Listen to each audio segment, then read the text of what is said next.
La electrónica digital es la base de todos los sistemas de computaciones que tenemos actuales, es la base de la tecnología, de todos los microcontroladores, todos los microprocesadores.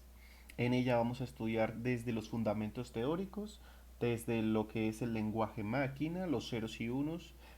Vamos a ver todos los conceptos electrónicos que fundamentan toda la tecnología que tenemos actualmente. Bueno, los principales temas a trabajar en este curso están divididos en dos ramas. La electrónica digital uno, como tal, se divide en dos campos, lo que son los sistemas combinacionales y lo que son los sistemas secuenciales. Un sistema combinacional es aquel sistema cuyas salidas dependen únicamente de las entradas. Entonces aquí vamos a tener las entradas y acá vamos a tener las salidas de mi sistema. Entonces, sistema combinacional, las salidas dependen únicamente de las entradas, mientras que un sistema secuencial, las salidas dependen tanto de las entradas como de las mismas salidas. Entonces vamos a tener aquí en estos sistemas una realimentación de las salidas con respecto a las entradas.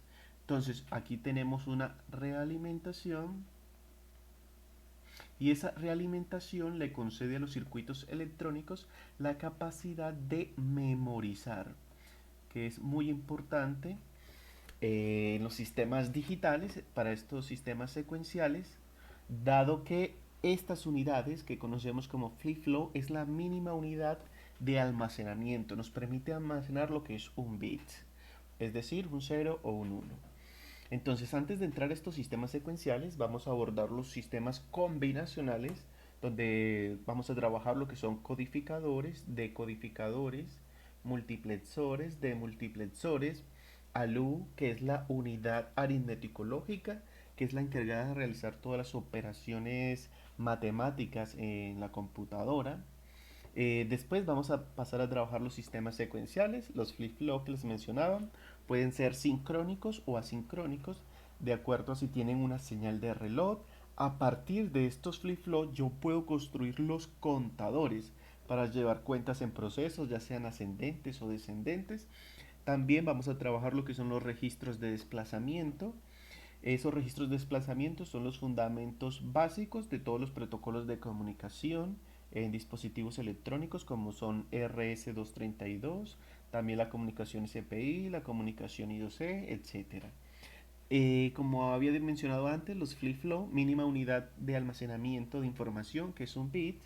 Si yo uno matricialmente muchos flip-flop, pues voy a construir lo que son las memorias RAM, ROM, EPROM, doble EPROM, memoria caché, entre ellos también los registros de almacenamiento de información. Antes de abordar estos dos grandes bloques en los que se divide la electrónica digital, nos corresponde abordar lo que son algunos conceptos generales o conceptos previos. Entre ellos vamos a ver lo que son sistemas y códigos de numeración, lo que corresponde a las compuertas y funciones lógicas, lo que son las tecnologías TTL y la tecnología CMOS, que se basan en los transistores bipolares BJT y los unipolares los CMOS o los MOSFET. También abordaremos lo que son técnicas de simplificación circuital, como son los mapas de Karnaugh y álgebra booleana, y algunos dispositivos lógicos programables, lo que es programar en la FPGA, eh, que son, digamos, unas herramientas o tarjetas electrónicas que tienen una gran capacidad de cómputo de procesamiento y podemos con ella misma crear dispositivos de aplicaciones específicas en determinados lenguajes de descripción de hardware, que es VHDL o Verilog. Listo, entonces para entrar en materia con los fundamentos básicos teóricos hay que definir lo que son los sistemas de numeración. Como tal, los sistemas de numeración vamos a decir que es un conjunto de símbolos y reglas con los cuales podemos construir los números. Los números vienen definidos como una cadena de dígitos. Los números nos sirven para expresar cantidades, numerar los elementos, numerar cosas, en fin, para expresar información. Entonces, hay varios sistemas. Habitualmente nosotros estamos familiarizados con lo que es el sistema decimal. El sistema decimal tiene una base de 10, La base es el número de dígitos o símbolos diferentes dentro del sistema. Entonces, si tengo base 10 es porque tengo 10 dígitos o 10 símbolos diferentes, ¿cierto? Entonces voy a tener desde el 0 hasta el número 9, que son los 10 dígitos. Un ejemplo de un sistema decimal, un número, podría yo decir que es el 100. Entonces aquí vemos que es una cadena de dígitos. Yo voy a unir el 1, el 0 y el 0. El 100 corresponde a un número dentro de mi sistema decimal, como una cadena de dígitos. También yo podría decir 1612 también es una cadena de dígitos que corresponden al sistema decimal. Eh, bueno, esto es con el que estamos más familiarizados. También en la parte de la computación, lenguaje máquina, vamos a tener el sistema binario. El sistema binario solamente tiene dos dígitos diferentes, lo que es el 0 y lo que es el 1. Aquí hay que notar que cada dígito de este sistema es el que vamos a denominar como bit. Cada dígito dentro del sistema binario recibe el nombre de bit. Entonces, estos son dos bits que yo tengo acá, el 0 y el 1. Ejemplos dentro de este sistema, yo podría decir el 1, 0, 1, 1, 0, 1, 0. Son cadenas completamente de uniones de ceros y unos. También tenemos el sistema octal. El sistema octal pues, fue creado para realizar conversiones de números, especialmente con el sistema binario, o realizar más fácil las operaciones aritméticas dentro de la computación. El sistema octal viene de base 8, es decir, que tiene los dígitos desde el 0 hasta el número 7. Aquí tiene 1, 2, 3, 4, 5, 6, 7, 8 dígitos diferentes. Un ejemplo de esto sería 7, 6, 4, 2, digamos 7642. Este es un número dentro de un sistema que se denomina octal. Ahora, se podría confundir este número del sistema octal con el sistema decimal, dado que el 7, el 6, el 4 y el 2 también son dígitos del sistema decimal. Entonces, por nomenclatura, vamos a denotar en la parte inferior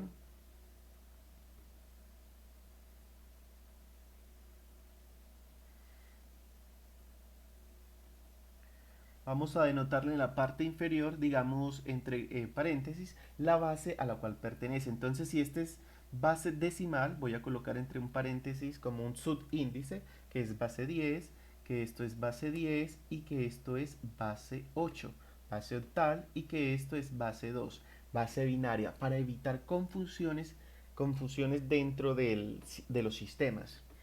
Bueno, también vamos a tener lo que es el sistema hexadecimal. El sistema hexadecimal, digamos que tiene 16 dígitos diferentes, base 16. Estos sistemas pues son muy utilizados para lo que es guardar posiciones en memoria. Posiciones en memoria, dado que las memorias tienen una gran longitud de datos para poder almacenar información. Entonces, como yo tengo una gran cantidad de espacios en memoria, entonces no es suficiente con la base decimal, entonces fue ampliado a partir del dígito número 9, como ya seguiría el 10 y el 10, se podría decir que el 10 es un dígito, es un número, el 10 es un número, vamos a cambiarlo acá, el 10 fácilmente puede ser un número dentro del sistema. Es un número porque es la combinación de dos dígitos, del 1 y el 0. Entonces, al combinar dos dígitos que ya existen dentro del sistema decimal, entonces no podría agregarlo como un dígito adicional aquí en el sistema hexadecimal. Por lo tanto, a partir del 9 yo no voy a utilizar 10, sino que voy a utilizar las letras mayúsculas. Digamos A, que va a representar como el 10, B, que va a representar el 11, C, que va a representar el 12, D, el 13, E, el 14 y F va a ser el número 15. Esto es para evitar la ambigüedad de que 10 sea un un dígito, dado que es la combinación de dos dígitos ya existentes. Entonces, para evitar ambigüedades, se coloca mejor lo que son las letras. Un ejemplo dentro de este número puede ser 1, FA5, puede ser número entero, también puede ser números fraccionarios. Más adelante vamos a ver eso. Entonces, como tal, esto sería un número dentro de la base 16, que es la base hexadecimal. Listo, vamos a pasar a lo que es la representación de un número. Digamos que yo voy a tener un número y ese número va a estar dado en base B, por eso es que aquí entre paréntesis voy a colocar el número que está en base B. Vamos a denotar que ese número es la sucesión de muchos dígitos de forma a su i, y va a estar dividido en dos partes, lo que es una parte entera y una parte fraccionaria. Entonces, habitualmente yo podría decir que hay un número que es el 12,5. Entonces, el 12,5, digamos que aquí está el punto flotante. Antes se decía, bueno, esta parte que está aquí es entera y esta parte que está aquí es decimal, ¿cierto? Sin embargo, como existe un sistema que es decimal, para evitar confusiones entre la parte entre la parte coma flotante del número y el sistema decimal, lo que está después del punto flotante no lo vamos a decir que es decimal, sino que vamos a decir que es una parte fraccionaria. Es una parte fraccionaria. Entonces, si yo denoto, digamos, un número como esta secuencia de dígitos a su i, después del punto flotante hacia la derecha, yo voy a tener toda la parte fraccionaria. Y a partir del punto flotante hacia la izquierda, yo voy a obtener toda la parte entera. Listo. Esta parte fraccionaria es interesante. Miren que tiene unos subíndices. Esos subíndices, que son los a su i, después del punto o de la coma flotante hacia la izquierda, empiezan a aumentar de forma creciente. Digamos que este es el dígito a sub 0, este es el dígito a sub 1, este es el dígito a sub 2, este es el dígito a sub i, puntos suspensivos, hasta el dígito a sub p menos 1, porque dijimos que teníamos p números enteros y el menos 1 es porque empezamos desde el 0. Y a partir de la coma flotante hacia la derecha voy a obtener los fraccionarios. Entonces voy a obtener lo que es el a de menos 1, a de menos 2 y a de menos 3. Miren que tiene una relación cuando nos referimos a fraccionario, porque recordando las propiedades de los exponentes, si yo tengo, digamos, un número a la menos n, yo podría representarlo como a, digamos, bueno, sería 1 sobre a la n. Vale, entonces esta expresión que está aquí, digamos que es una fracción. Cuando yo tengo un exponente negativo y estos subíndices son negativos, entonces se forma aquí la expresión de fraccionarios. Por eso es que hacia la derecha deberían de ir negativos y hacia la izquierda positivos, crecientes. Entonces digamos que el número, como tal la composición del número, yo voy a tener que son todos los dígitos a sub 0. Recuerden que yo empiezo a anotar a sub 0 porque aquí está la coma flotante, a sub 0, a sub 1, a sub 2, a sub i, y hacia la derecha a sub a de menos 1, a sub de menos 2 y así puntos suspensivos. Ok, entonces la posición después de la coma flotante hacia acá sería la posición 0, que es el subíndice, posición 1, posición 2, posición i, posición menos 2, posición menos 1. Y hacia la derecha sería a de menos 1, a de menos 2 y así sucesivamente. Ahora, cada dígito dentro de la cadena tiene un peso asociado. Es importante denotar los pesos porque no es lo mismo decir yo 521 que 251 o 125, entonces, o 152. Entonces, utilizo tres dígitos diferentes y yo podría expresar cantidades completamente diferentes dado el orden que puedan tener cada uno de estos dígitos dentro de la cadena. Como cada dígito dentro de la cadena tiene un peso, ese peso va a estar dado por la base, aquí vamos a colocar peso, va a ser igual a la base elevado a la posición. Entonces esa es la fórmula para saber cuál es el peso de un dígito dentro de la cadena. Listo. Entonces, la base, como este número dijimos que estaba en base B, entonces el peso de este dígito va a ser B a la 0, porque es posición 0, B a la 1, B a la 2, B sub I y así. B de menos 1. Entonces, vamos a hacer un ejemplo de eso. Entonces, yo tengo, digamos, el 123. Yo tengo este, bueno, el 123,56. Entonces, de este número vamos a partirlo. Vamos a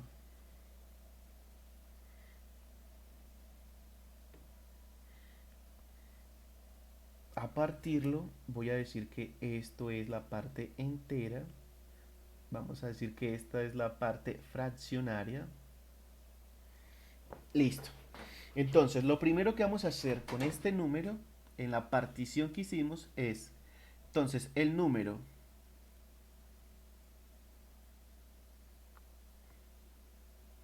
Entonces, el número es 1, 2, 3. Aquí debo colocar el punto flotante 5 y 6. Vamos a cambiar de color.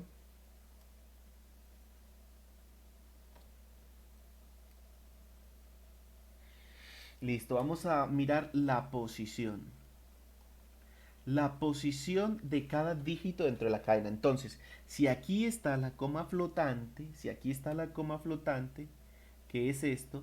Su primer dígito corresponde a la posición 0. Entonces, coma flotante, su primer dígito es posición 0.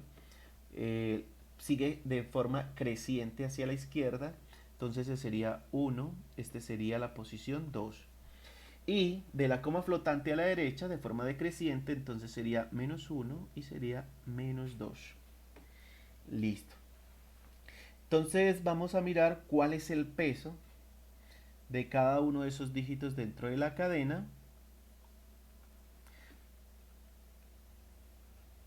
El peso sería igual a la base elevado a la posición. Ahora la pregunta interesante es, ¿este número en qué base se encuentra? Entonces, vamos a denotar que este número, digamos que esto está en base decimal, entonces digamos que está en base 10. Si esto está en base 10, entonces el peso sería 10 elevado a la 0. El peso de este número sería 10 elevado a la 1. El peso de este número sería 10 elevado a la 2. El peso de este número sería 10 elevado a la menos 1. Y el peso de este número sería 10 elevado a la menos 2. Entonces, de aquí podemos ver que este número que está aquí, es decir, este que está acá, ¿cuánto pesa?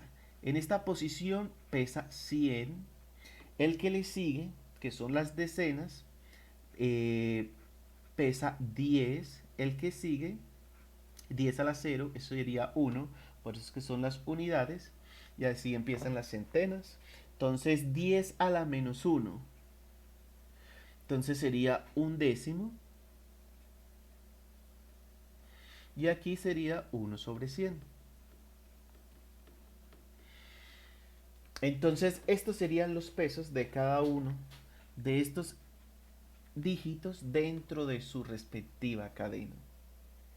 Eso es importante porque, digamos, aquí, si se invierte el orden de ellos, entonces van a cambiar los pesos.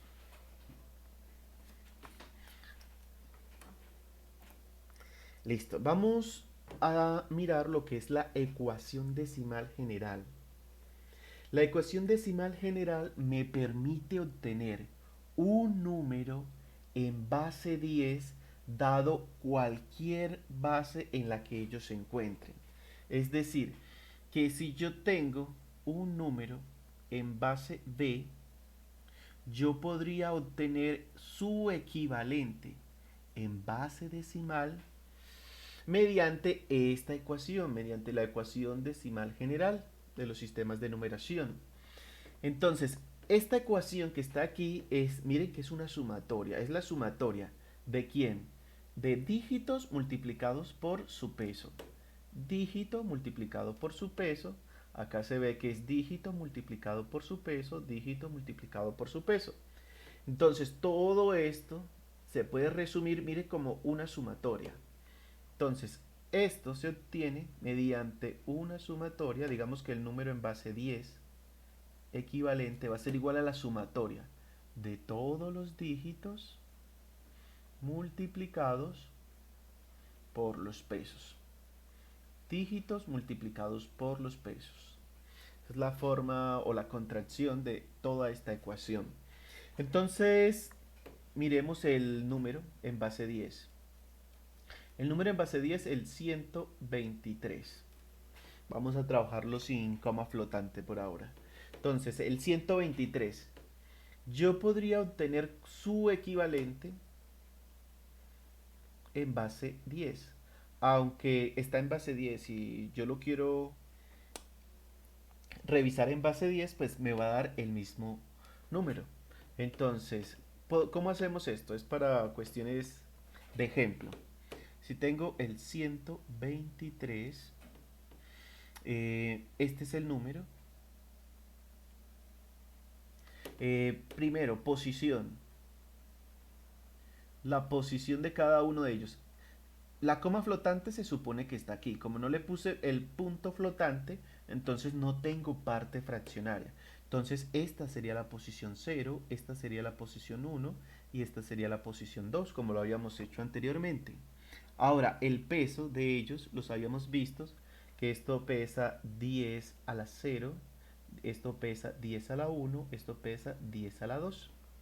Entonces, utilizando esta ecuación, que es la sumatoria de dígitos por los pesos, aquí tengo el dígito 1, entonces sería 1 multiplicado por su peso, y el peso es 100, más, por la sumatoria, dígito, el dígito es 2, multiplicado por su peso, y su peso es 10, más, dígito 3, multiplicado por su peso, 10 a la 0 es un 1, entonces esto me da 100 más 20 más 3 igual a 123. Ok. Vamos a hacer otro ejemplo, pues porque esto es trivial, solamente es para hacer uso de la ecuación decimal general. Vamos a hacer otro ejercicio.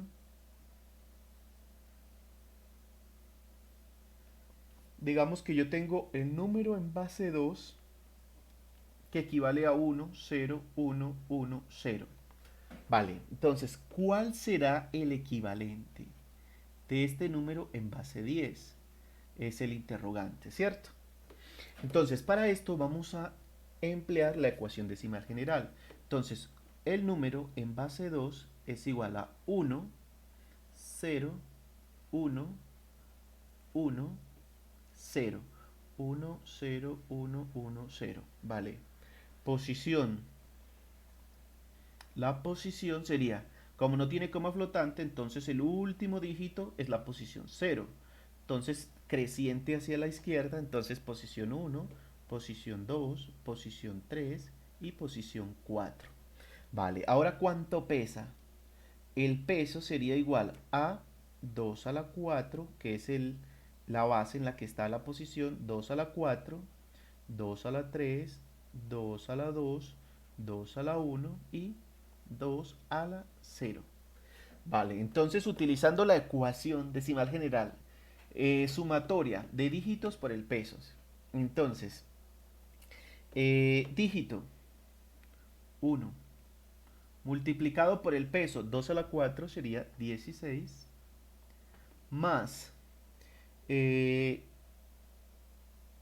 0 multiplicado, bueno aquí coloquémosle multiplicado, 0 multiplicado por 2 a la 3 pues es 0.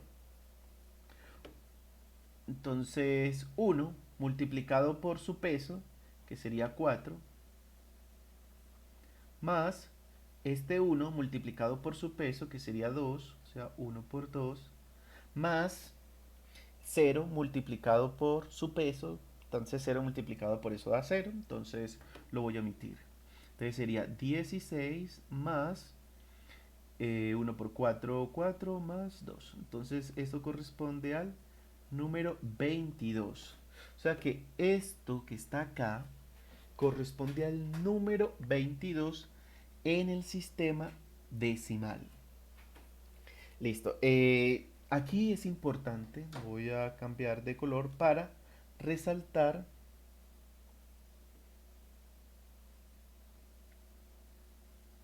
Aquí vamos a resaltar cuántos dígitos utilicé aquí. 1, 2, 3, 4, 5. Utilicé 5 dígitos.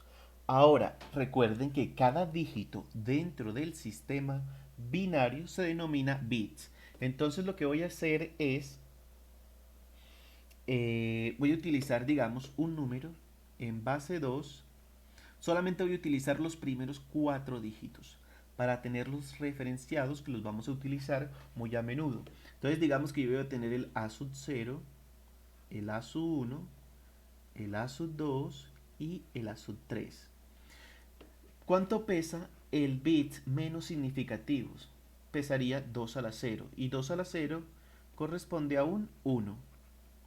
El siguiente bit pesa 2 a la 1, el siguiente bit pesa 2 a la 2, el siguiente bit pesa 2 a la 3. ¿Cómo corresponde a estos pesos de estos 4 últimos bits? Entonces, esto pesa 1, pesa 2, pesa 4 y pesa 8. Entonces, aquí con estos 4 bits, estos pesos son muy importantes. El siguiente, que sería 2 a la 4, sería 16, ¿cierto? Digamos, si utilizo el siguiente, pues sería 16. Si yo quiero verificar el número 22, solamente me bastaría sumar los pesos. ¿Por qué? Porque en estas multiplicaciones yo voy a multiplicar siempre por el 1, porque el 0 se está anulando. Entonces, si yo multiplico por 1, pues va a dar el mismo peso. Entonces, bastaría solamente con sumar los pesos para encontrar su equivalente. Miren que si yo tengo activado este 1 que está aquí, entonces sumo 16. Si tengo activado este 1 que está aquí, sumo 4, tendría 20. Y sumo este 2 de este peso que está aquí porque está activado este bit. Vamos a hacer, digamos, otro ejemplo. Digamos, si yo coloco el 1, 1, 0, 1. Si yo tengo un número en base 2, ¿cuál será su equivalente en base 10 sin hacer todo este proceso? Entonces, aquí está activado este 1. ¿Cuánto pesa este 1 si son 4 bits? Este 1 pesa 8, porque ya lo hicimos aquí con 4 bits. Este pesa 8. Este pesa 4. Este pesa 2. Y este pesa 1. Entonces, ¿cuáles son los bits que están activados? Está el 8, el 4 y el 1. Entonces, 8 más 4, 12 más 1, 13. Entonces, este paquete de 4 bits corresponde al número 13 en el sistema decimal. Ahora, hay algo interesante y es esta ecuación que está acá. Esta ecuación me permite calcular cuál es el número máximo que yo puedo alcanzar en decimal dado el número n. Bueno, aquí dado esta b corresponde a la base, n corresponde al número de bits o digamos el número de dígitos. Número de dígitos o vamos a decir que es el número de bits que corresponden. Entonces, si yo tengo 4 bits, si tengo 4 bits, ¿cuál sería el número máximo que yo puedo alcanzar a representar en el sistema decimal con 4 bits? Entonces, el número máximo sería igual a la base, porque es la base binaria, tengo 4 bits, base binaria, base 2 elevado al número de bits, que es 4, menos un 1, Entonces sería 2 a la 4, sería 16 menos un 1 corresponde al 15. Entonces el 15 sería el número máximo que yo puedo alcanzar a representar con 4 bits. Y digamos que esto es obvio si yo expreso los 4 bits como 1, 1, 1, 1. Esto que está aquí, 4 unos, corresponderían en base decimal al número 15. De hecho, si ustedes verifican sumando los pesos, 8 más 4, 12 más 2, 14 más 1, 15. Entonces, si tengo 4 bits, bastaría con utilizar 2 a la 4 menos un 1 y es el número máximo al que yo podría alcanzar.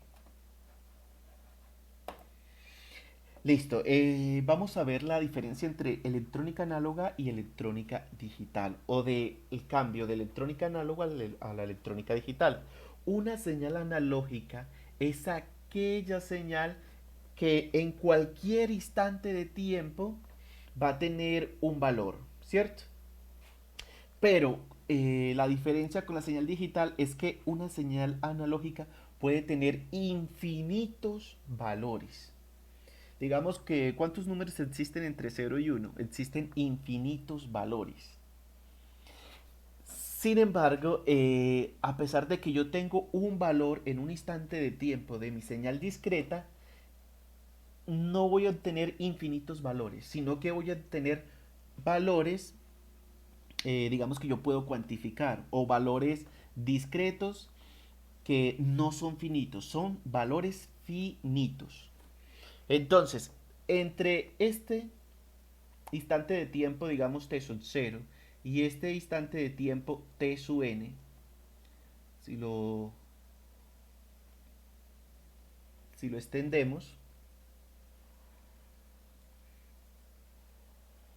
¿cuántos valores existen entre esos dos instantes de tiempo? ¿Cuántos valores diferentes pueden existir entre estos dos instantes de tiempo? Pues en esta señal discreta o esta señal digital, yo solamente voy a obtener dos posibles valores.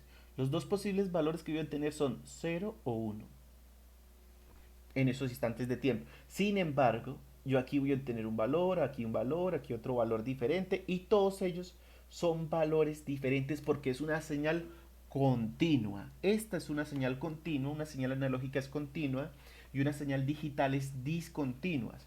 Entonces, señales analógicas tienen infinitos valores y una señal digital tiene valores finitos, ¿cierto? Ahora, ¿cómo se hace la transición de la electrónica análoga a la electrónica digital? Pues todo eso está basado en los transistores. Los transistores en cursos pasados en electrónica análoga pues se trabajaba como amplificador o como interruptor, como un switch. Entonces, el transistor utilizado como un interruptor, yo podría utilizarlo para discretizar estas señales. Entonces, este transistor lo voy a utilizar como un interruptor o como un switch para poder discretizar señales. Ahora, hay dos tipos de transistores, lo que son los transistores BJT y lo que son los transistores MOSFET o transistores FET de efecto de campo. Estos son transistores bipolares, estos son transistores unipolares. Dependiendo del tipo de transistores que yo utilice para hacer esa conversión o ese paso, yo voy a obtener tecnologías. Las tecnologías que se utilizan son las tecnologías TTL y lo que son las tecnologías CMOS. Ahora, cada tecnología le da unos atributos importantes a cada uno de los elementos en electrónica digital que más adelante vamos a entrar a analizar con detalle.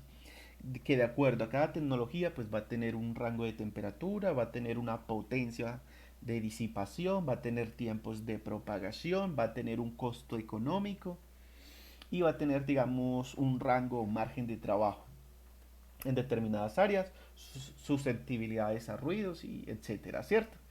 Entonces, el cambio de electrónica análoga a electrónica digital consiste en una discretización de mi señal.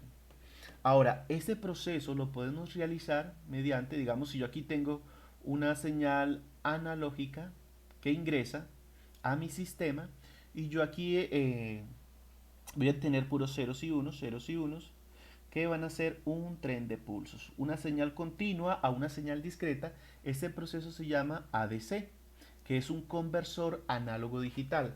Básicamente este conversor análogo digital utiliza una serie de, digamos, amplificadores operacionales. Los amplificadores operacionales se construyen a partir de transistores. Entonces, un conversor análogo a digital se compone primero de un muestreador. Yo de esta señal no voy a coger sino ciertos puntos en determinados instantes de tiempo. Entonces ahí tenemos el teorema de muestreo de Shannon, que es muy importante para evitar pérdidas de mi señal y poderla, digamos, almacenar. Es importante que se dé el proceso de digitalización de mis señales para poderlas almacenar, para poderlas procesar, para poderlas tratar, para poderlas visualizar, todo, etcétera, ¿cierto? Entonces es importante realizar una reconstrucción de la parte analógica a la parte digital mediante el muestreo. Después del muestreo, pues pasamos a una cuantificación, que básicamente está trabajada con amplificadores operacionales que se basan también en transistores. Después de eso vamos a pasar a un codificador, que es un tema de más adelante en el presente curso.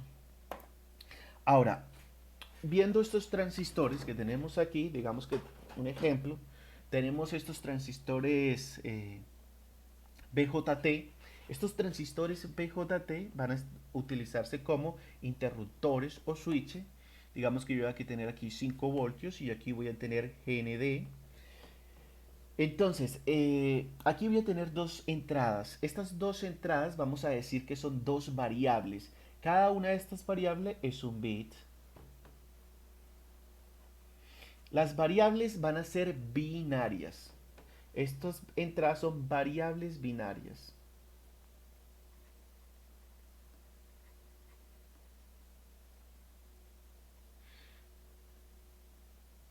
Listo, son variables binarias.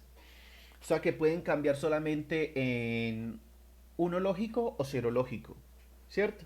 Ahora, el transistor utilizado como interruptor o como switch puede trabajar, digamos, lo que son 5 voltios o cero voltios. También yo podría hablar en términos de lógica como un uno lógico o como un cero lógico. Entonces pongámosle aquí un uno lógico o un cero lógico. O yo puedo decir que es un alto o puedo decir que es un bajo. Como tal es una señal binaria. O puedo decir que está, digamos, el sistema está cerrado. O acá puedo decir que está abierto. O viceversa. Siempre van a ser dos posibles estados. Bueno, algo también muy importante es verdadero o que es falso. ¿Por qué es importante esto de verdadero y falso? Bueno, lo verdadero y lo falso está basado, digamos, en lo que es la lógica proposicional. Esa lógica proposicional que se ve en la parte matemática también son, digamos, expresiones o son proposiciones a las cuales se les puede atribuir con toda certeza un valor de veracidad, es decir, verdadero o falso. Yo puedo decir verdadero o falso, o puedo decir uno lógico o cero lógico, o 5 voltios o cero voltios, alto o bajo, así sucesivamente, siempre que sea dividirlas en señales binarias. Ahora, dentro de los operadores dentro de los operadores lógicos, vamos a encontrar un operador que se conoce como la conjunción. Ese, esa conjunción es la que me permite unir dos proposiciones, es decir, hoy vamos a estudiar y hoy vamos a trabajar. Es decir, que yo voy a estudiar y voy a trabajar el día de hoy. ¿Cierto? Entonces, eso es una conjunción en lógica y corresponde a la y en inglés sería la AND. Entonces, la conjunción me permite articular dos expresiones a las cuales yo puedo atribuirle con toda certeza un valor de verdad. Es decir, que puede ser 5 voltios o cero voltios. Entonces ahí entra lo que es la compuerta AND. Entonces, una compuerta Como tal, una compuerta, digamos que es un arreglo de transistores, las cuales me permite operar dos o más variables lógicas. Entonces, digamos que la compuerta AND me permite operar dos variables como las que tengo acá. Ahora, vamos a tener estos transistores. Digamos que aquí voy a tener colector, aquí voy a tener emisor, aquí voy a tener colector, aquí voy a tener emisor y aquí voy a tener la función de salida. Digamos que si esta es la función Q, esta es la función de salida Q. Ahora, estos transistores que están acá, como están trabajando como interruptores, ellos están abiertos, es decir, que no hay ninguna conexión de colector con emisor. Entonces, mientras no se excite la base del transistor, me refiero a que mientras no se suministre un voltaje de 5 voltios acá, o cercano, digamos, que pueda excitar, mientras no se dé una corriente en la entrada del transistor, pues el colector y el emisor están desconectados.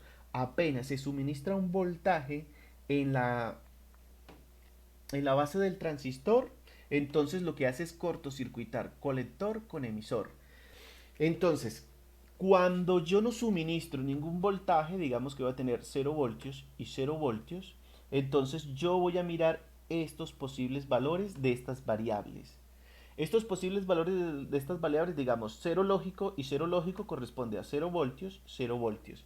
Si yo no excito estas bases de estos transistores, el colector y el emisor están desconectados, es decir, que estos 5 voltios nunca le van a llegar a la salida. ¿Qué es lo que le va a llegar a la salida? GND, que es la Tierra, y la Tierra son 0 voltios. Es por eso que si aquí hay un 0 voltios, mi salida va a ser 0 voltios o un 0 lógico. Ahora, si en A yo tengo 0 voltios, pero en B llega un 1 lógico que corresponde a 5 voltios, es decir, que aquí van a llegar 5 voltios, se da la corriente. Ahora, se cortocircuita colector con emisor. Sin embargo, como esto que está aquí no se está cortocircuitando, porque aquí estoy suministrándole 5 voltios, aquí no se está dando esta corriente. Si aquí yo le estoy suministrando 0 voltios, es decir que esto está abierto, estos 5 voltios tampoco van a llegar porque esto aquí está completamente abierto. Entonces a la salida solamente llegan los 0 voltios. Igual, si esto está cortocircuitado, pero esto no está cortocircuitado, es decir, que está abierto, también van a salir 0 voltios o un 0 lógico. La única forma, vamos a cambiar el color, la única forma en que aquí estén los 5 voltios que están acá es porque aquí se suministre 5 voltios y 5 voltios, que se den estas corrientes. 5 voltios es un 1 lógico, es un 1 lógico, para que aquí se puedan dar los 5 voltios que es el 1 lógico. Entonces, todos estos posibles valores de entrada y salida se conoce como tabla de verdad de mi compuerta AND. Ahora, vamos a trabajar todas estas compuertas dentro de unos circuitos integrados como este. Este es el 74LS08, ¿cierto? Entonces solamente vamos a tener la referencia 7408. LS es porque es de una tecnología TTL. Ahora, estos circuitos integrados están fabricados a partir de transistores. Internamente tienen varios transistores con los cuales podemos cortocircuitar, pues, cortocircuitar o switchar entradas y salidas y formar lo que es esta tabla de verdad, que corresponde a este símbolo, y este símbolo corresponde a una compuerta AND. Ingresa A, ingresa una variable B y voy a obtener una, digamos, una salida Q. Y esta salida Q está gobernada por esta tabla de verdad. Y estos son los circuitos integrados que son los que están acá, el 7408. Internamente tiene 4 compuertas. Entonces, ese circuito integrado tiene muchos transistores. Y yo puedo utilizar estos elementos. Es decir, que si aquí ingresa 0 voltios y 0 voltios, aquí me va a salir un 0 voltios. Si aquí me ingresa 0 voltios y 5 voltios, aquí me va a salir 0 voltios. Si aquí me ingresa 5 voltios y 0 voltios, entonces me va a salir 0 voltios. Pero si en esta me ingresan 5 voltios y aquí también me ingresan 5 voltios, que estoy evaluando esta, aquí me van a salir 5 voltios. Tabla de verdad de la compuerta. Ah, listo, vamos a ver lo que es la compuerta OR.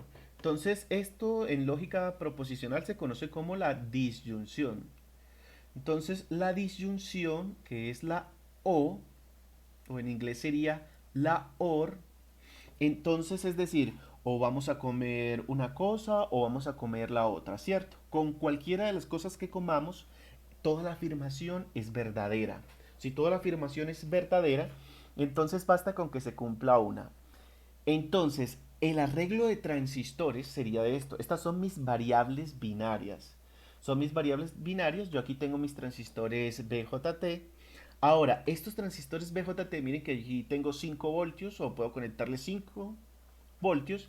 Bueno, 6 voltios, esto es si yo estoy trabajando con una tecnología CMOS, la cual me permite un voltaje de alimentación de 3 a 18 voltios.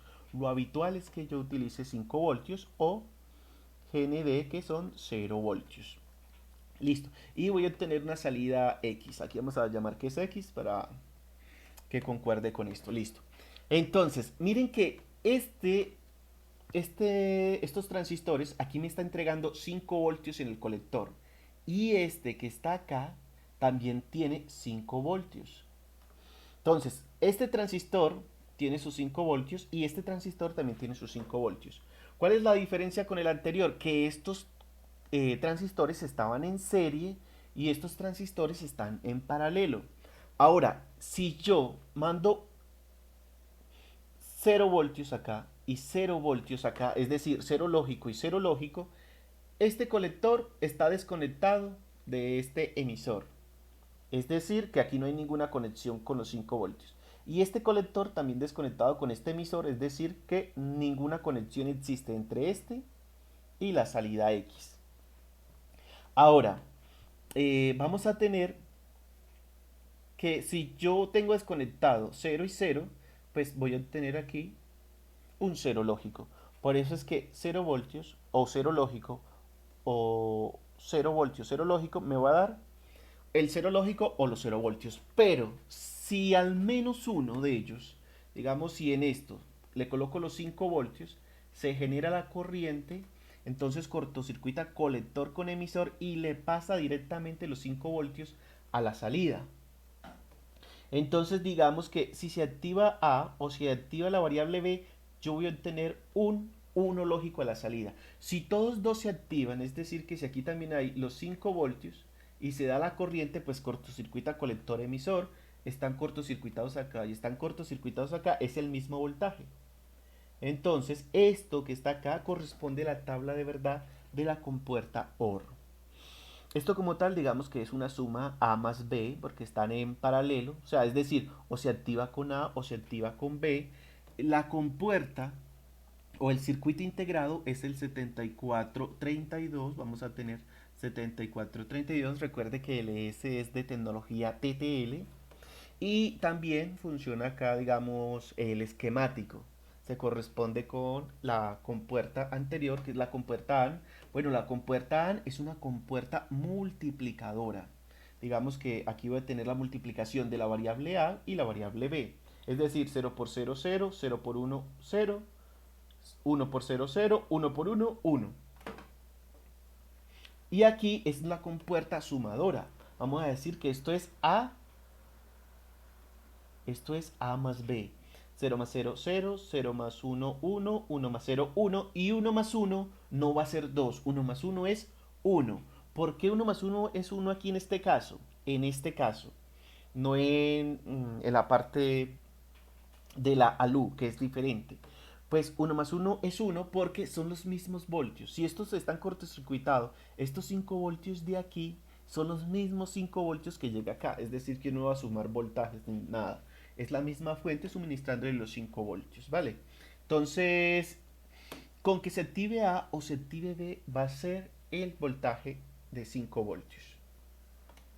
Bueno, y para finalizar, la compuerta inversora. Entonces esta sería la negación. Entonces sería no o simplemente sería el no, ¿cierto? Se conoce como compuerta inversora.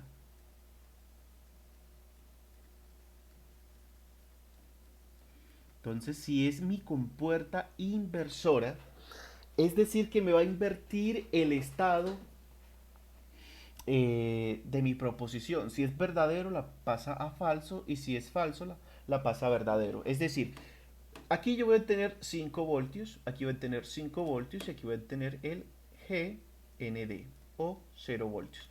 ¿Qué pasa si aquí yo tengo un 0 voltios? Si yo aquí tengo un 0 voltios, miren que aquí está 5 voltios, es decir, que este transistor que está aquí está dada una corriente. Es decir, que este transistor está dejando pasar el voltaje que se le suministre aquí en la entrada, aquí a esta base. Si aquí le suministran 0 voltios, es decir que no se da la corriente, si este es el colector y este es el emisor, si 0 voltios no se da la corriente, es decir que esto está aislado. Si esto está aislado, pues este GND pues no va a pasarle acá la salida. Digamos que aquí la salida es X. Entonces, ¿qué es lo que está conectado a la salida directamente? Esto que es 5 voltios. Es decir, que si aquí ingresan 5 voltios, a la salida me va a sacar la fuente que son 5 voltios. Es decir, si yo coloco un 0 lógico, a la salida me va a dar un 1.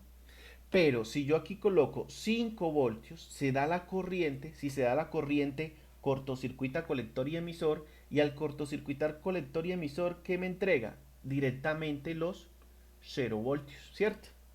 ¿Por qué me entrega los 0 voltios y no me entrega los 5 voltios si está conectado? Porque aquí hay una resistencia. Y como la corriente es perezosa, pues va a preferir coger la referencia a tierra que los 5 voltios. Entonces, si ingresa un 1, me entrega un 0. Y si ingresa un 0, me entrega un 1. Por eso es compuerta inversora.